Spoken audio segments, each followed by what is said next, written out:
Bismillahirrahmanirrahim. Assalamualaikum warahmatullahi wabarakatuh. Adik-adik, kita akan lanjutkan ke pertemuan berikutnya, yaitu tentang agitasi, dan nanti saya akan menjelaskan bagaimana eh, aplikasi-aplikasi terkait dengan satuan proses agitasi ini di agroindustri. Nah, pada pertemuan kedua ini adalah pertemuan lanjutan dari materi kita yang kemarin mengenai pendahuluan agitasi. Untuk capaian pembelajaran, diharapkan mahasiswa mampu memahami prinsip proses agitasi, ya kemarin kita sudah bahas ya, lalu aplikasinya pada kegiatan agroindustri yang akan kita bahas pada hari ini. Untuk reference, adik-adik bisa menggunakan buku-buku dari Christine J. Jane Koplis ya, lalu nanti bisa dilengkapi dengan literatur-literatur yang ada di Google mengenai satuan proses agitasi. Nah, sebelum kita masuk, kita ulas kembali bagaimana sih pemilihan pemilihan dalam proses agitasi. Yang pertama, kita harus mengetahui dulu tipe atau jenis-jenis bahan yang akan kita campurkan.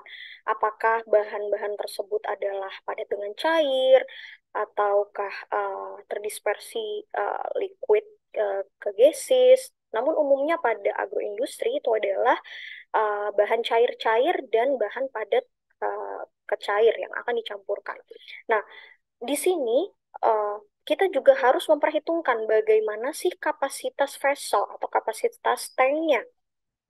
Lalu bagaimana properties yang terkait dengan viscosity.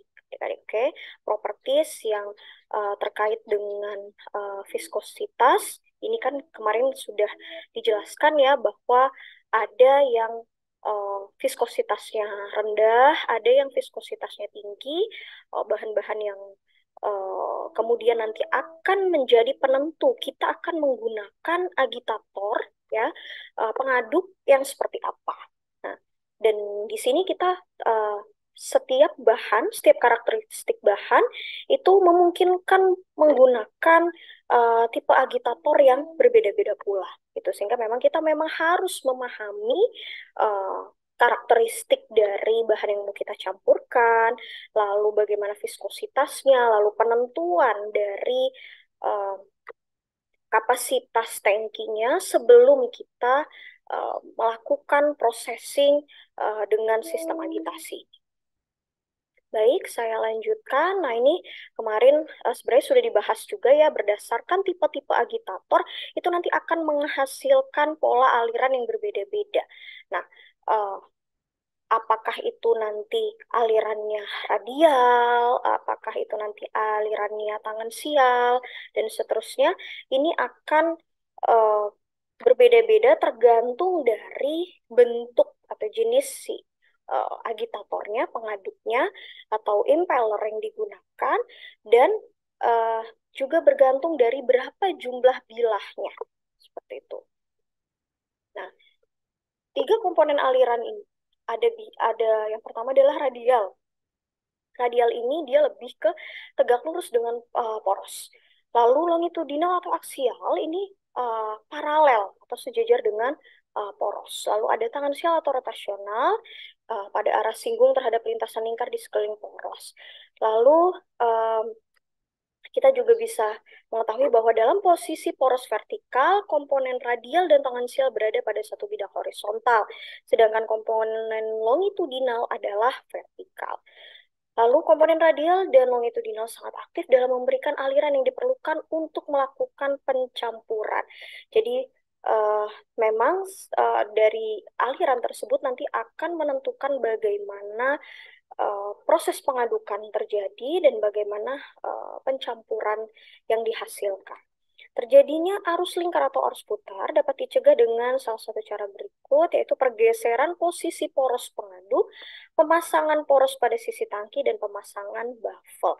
Jadi, seperti yang sudah diulas minggu lalu, bahwa tidak semua bejana atau tidak semua vessel menggunakan baffle, adik-adik. Jadi, umumnya baffle itu dipasang untuk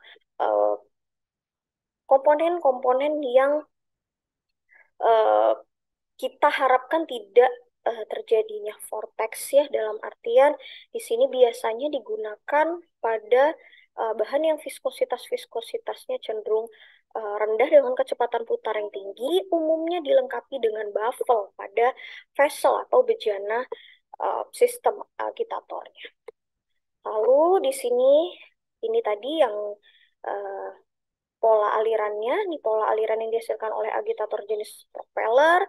Lalu ini yang A itu adalah agitator jenis propeller ya adik-adik, dan selanjutnya yang B adalah turbin, jenis turbin.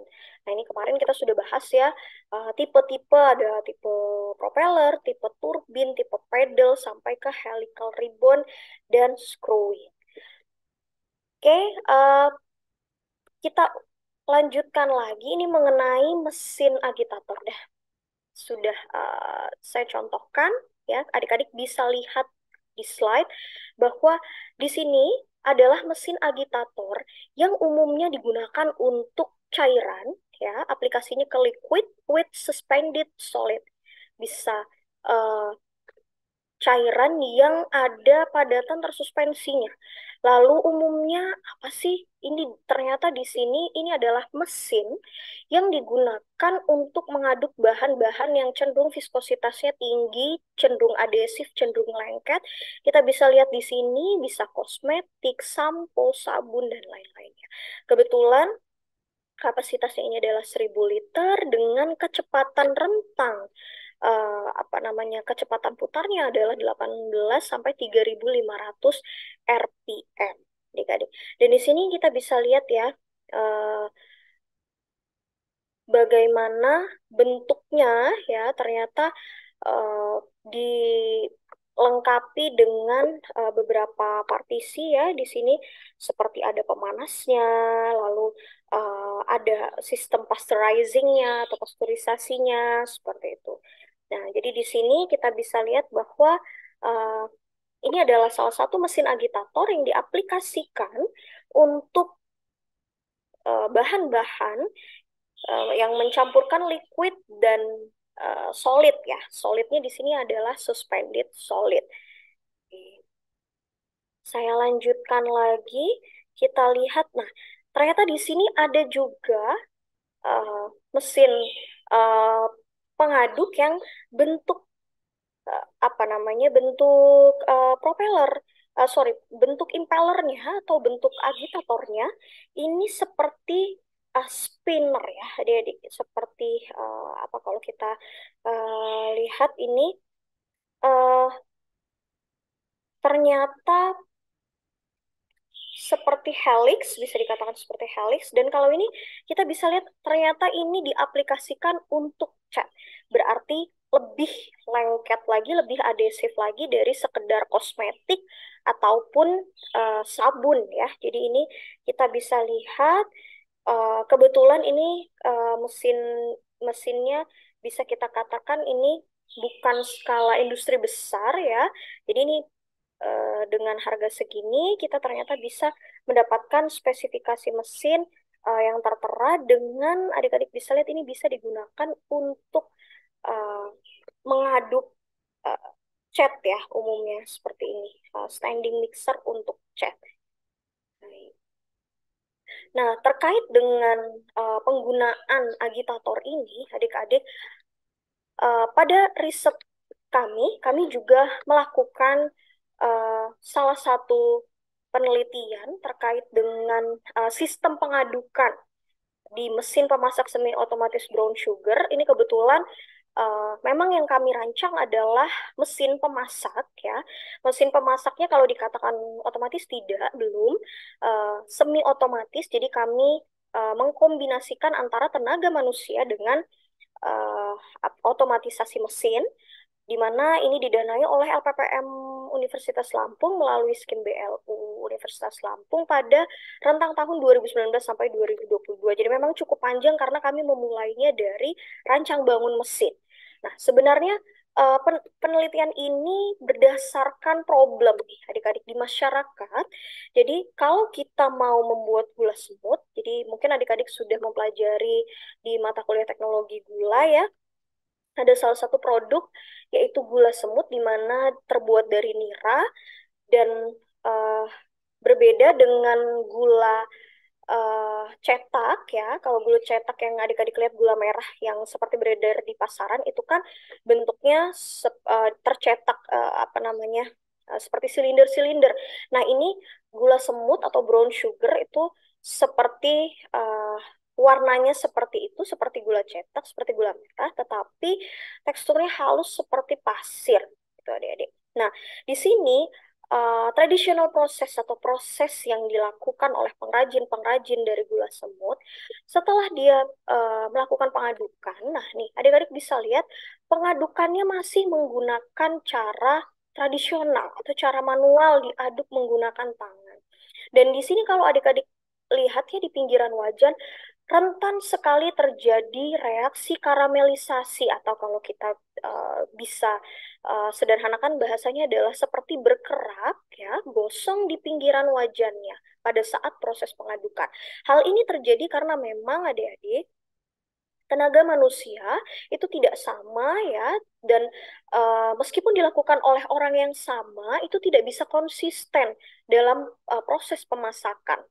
Pada saat proses pengadukan kadang pada saat di awal ya belum kelelahan masih semangat tetapi semakin mengental itu nanti akan semakin berat proses pengadukannya sehingga nanti bisa terjadi proses karamelisasi.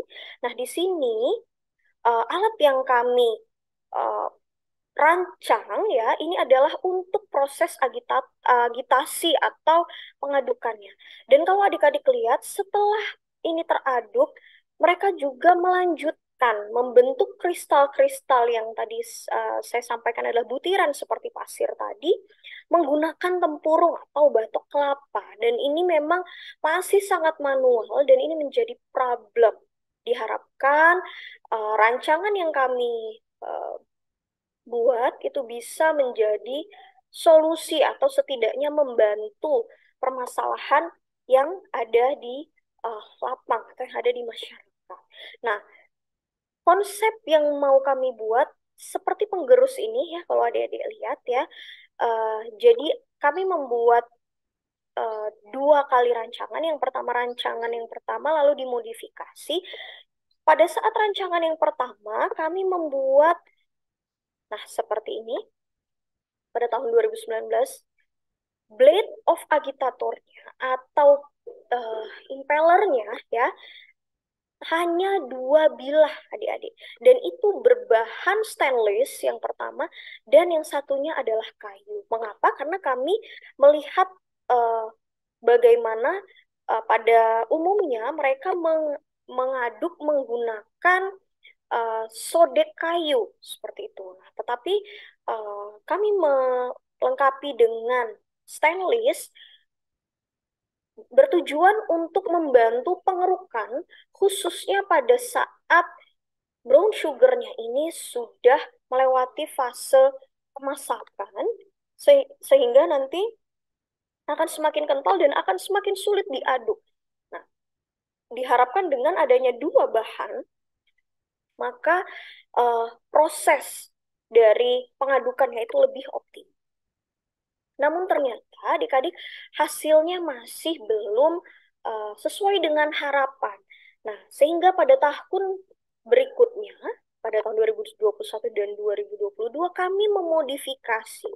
Jadi kami menambahkan satu lagi agitator, blade apa namanya pengaduk dari agitator ini, di mana kalau sebelumnya itu masih uh, ada kerak-kerak yang terbentuk, masih ada kerak-kerak yang terbentuk dan terjadi karamelisasi di pinggir dari wajan dan dengan adanya penambahan blade tadi atau bilah pengaduk tadi dan yang kami tambahkan adalah yang berbahan stainless dengan harapan bahwa pada saat proses pengadukan itu meminimalisir uh, terjadinya reaksi karamelisasi atau gosong di pinggiran uh, apa namanya batang batang pengaduk maupun di pinggiran wajah seperti itu. Eh, Selain itu memang kami juga melakukan modifikasi khususnya pada saat proses pengadukan, eh, kami menambahkan thermal suction mesin yang sebelumnya adalah mini blower ya, penggantian antara mini blower menjadi thermal suction mesin karena pada saat proses pengadukan tadi eh, diharapkan panas akan segera dihisap untuk bisa mengoptimalkan proses kristalisasi atau pembentukan granula-granula dari brown sugar tadi. Nah, di sini setidaknya adik-adik bisa lihat bagaimana sistem di satuan proses agitasi ini, khususnya pada saat pemasakan brown sugar yang semula hanya menggunakan proses tradisional, menggunakan tenaga manusia, pengaduk, batang pengaduk dengan bahan kayu saja, lalu dilengkapi dengan bilah pengaduk semi otomatis ya, bilah pengaduknya yang semula ada dua ya, ada dua jumlahnya, terus dilengkapi lagi menjadi tiga dengan komponen penyusunnya adalah bahan stainless dan kombinasi dengan bahan pengaduk seperti itu. Nah, nanti kita akan lihat cuplikan videonya bagaimana proses yang terjadi di lapangan pada saat pemasakan brown sugar menggunakan mesin pemasak semi otomatis ini. Ya, kita bisa lihat.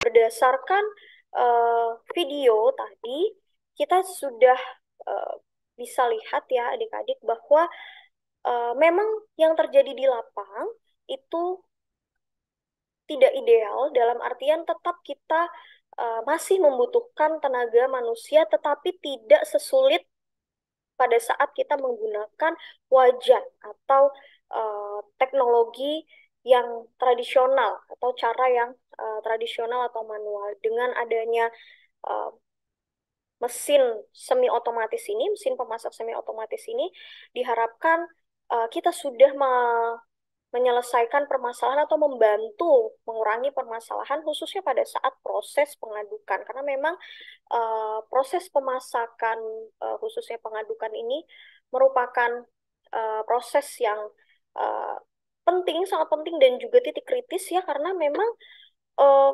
pada saat mengaduk itu rentan sekali terjadi proses karamelisasi yang membuat nanti kualitasnya akan berubah seperti gosong dan rasa dan aroma dari produknya pun nanti akan berubah.